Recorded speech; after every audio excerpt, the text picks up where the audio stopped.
Hello সবাইকে। এতদিন পরে ফাইনালি আমি আমার বিড়ালকে ভ্যাকসিনেশন করাতে পেরেছি। গতকাল না বাবা এসেছিল, সাথে আমার জন্য এই ব্যাগটা নিয়ে এসেছে। আর এই নেম ট্যাগটা আমি অর্ডার দিয়েছিলাম বাবার কাছে। তো এই যে রেডি হয়ে নিয়েছি আমার টুনটুনকে ভ্যাকসিনেশন দেওয়ানোর জন্য। তো আজকে আমরা যাচ্ছি Chattogram veterinary and animal sciences university খুলশীতে। আজকে আমি মূলত আমার বিড়ালকে 2টা ভ্যাকসিনেশন করিয়েছি। সম্ভবত এটাই করাতে হয়, একটা হলো র্যাবিস আর একটা হলো ফ্লুয়ের ভ্যাকসিন। তো এই যে আমরা পৌঁছে গিয়েছি ভেটেরিনারিতে। ঠান্ডা লাগার কারণে না ভয়েসটা ভালো আসছে না।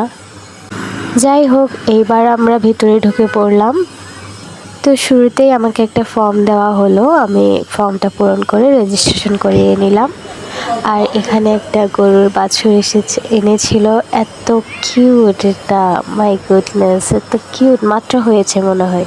আর এখানে আমার টুনটুনের মতো আরও অনেকগুলো ছোট ছোট কিউট কিউট বাচ্চা ছিল।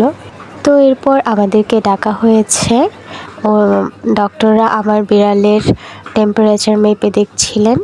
ওখানে না সবাই আমার টুনটুনকে অনেক বেশি আদর করছিল, কোলে নিয়ে আদর করছিল।